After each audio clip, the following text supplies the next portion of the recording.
یہ حج کے مہینوں میں شمار کیے گئے ہیں۔ تو قرآن کہتا ہے فمن فرض فیہن الحج، جو ان دنوں کے اندر، ان مہینوں کے اندر حج کی نیت کر لے۔ تو کیا نہیں کرنا چاہیے اس کا قرآن بتا رہا ہے۔ عام طور پر جب حج کی ٹریننگ ہوتی ہے تو کیا کرنا چاہیے یہ بتایا جاتا ہے، احرام ایسے پہنو، احرام کی یہ پابندیاں، اس کا خیال کرو۔ لیکن یہاں قرآن کہہ رہا ہے کہ 3 باتوں سے پرہیز کرو، اور اگر کوئی شخص ان 3 باتوں سے پرہیز کرے اور اللہ اسے حج مبرور کی سعادت عطا فرمائے، تو رسول اعظم صلی اللہ علیہ وسلم فرماتے ہیں حج مبرور کی جزا جنت ہے۔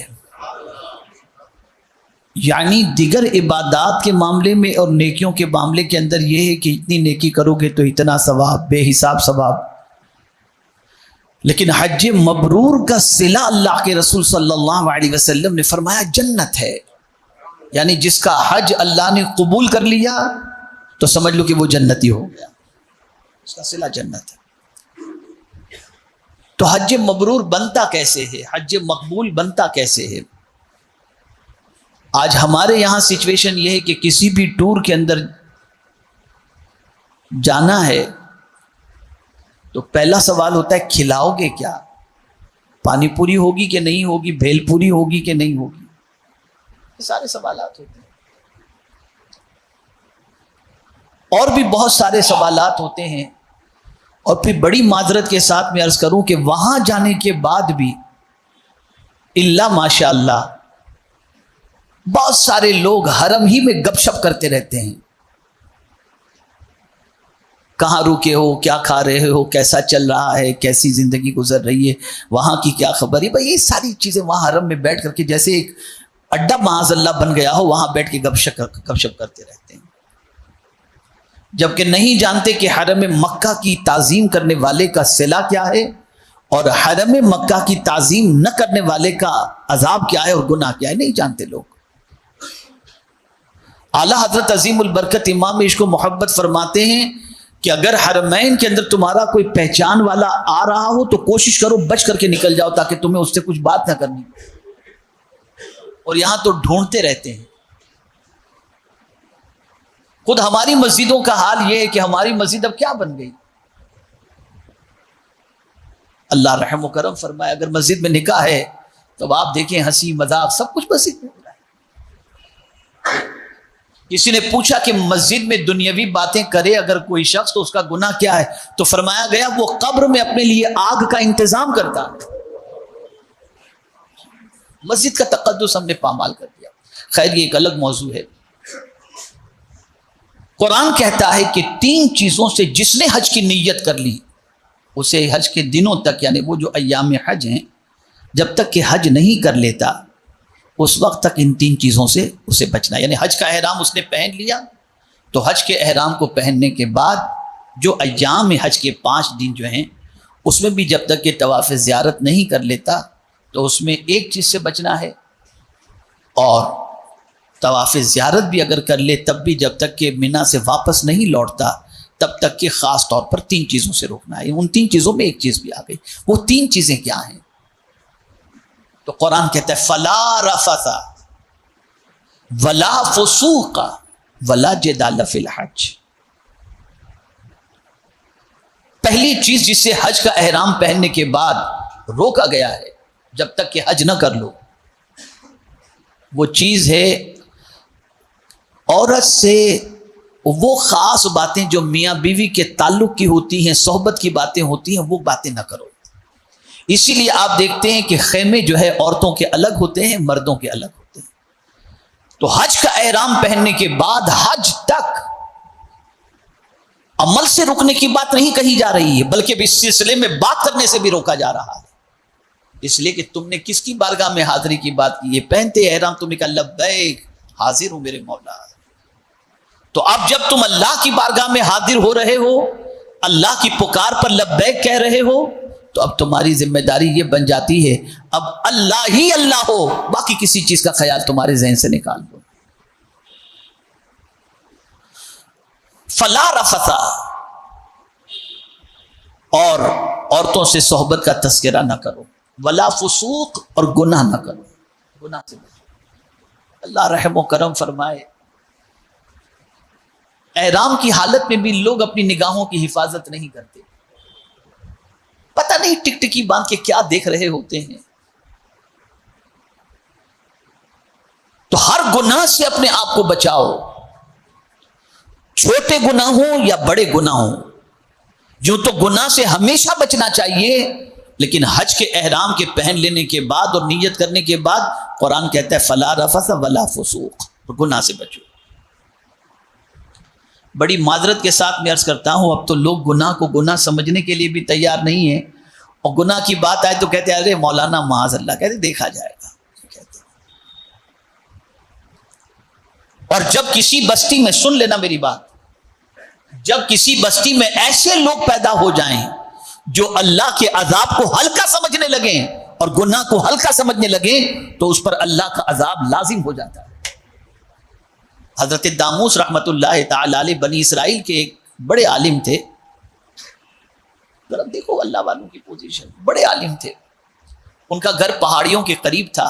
ایک دن بس خیال آیا کہ یار یہ پہاڑ پر اگر ہریالی ہوتی تو کتنا اچھا ہوتا.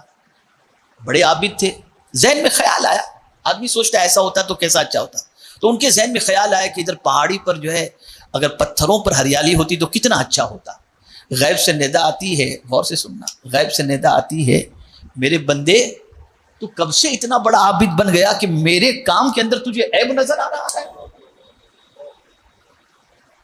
اور تو اس میں نقص نکال رہا ہے.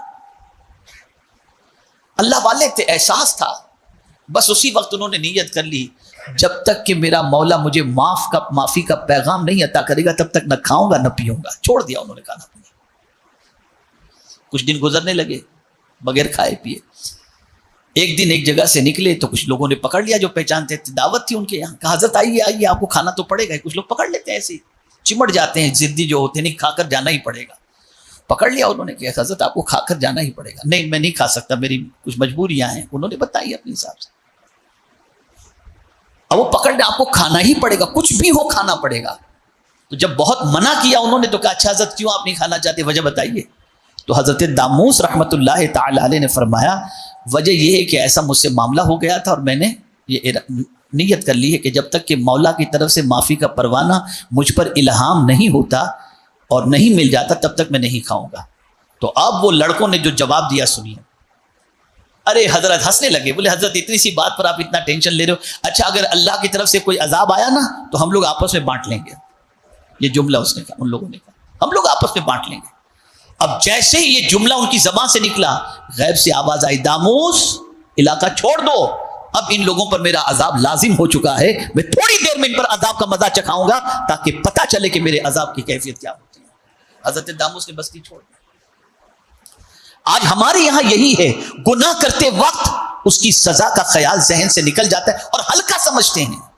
اللہ کے عذاب کو سب سے ہلکا سمجھتے ہیں، اللہ کی پکڑ کو سب سے ہلکا سمجھتے ہیں، اس لیے گناہ کرتے ہیں. پھر وہ کہیں بھی کرنا ہو تو قرآن کہتا ہے فلا رفث ولا فسوق. تو دو باتیں ہو گئی کہ حج کا احرام پہن لیے، گناہ نہیں کرنا، اور حج تک عورت سے جو ہے وہ صحبت کا تذکرہ نہیں کرنا. اور تیسری چیز قرآن نے فرمائی ولا جدال فی الحج،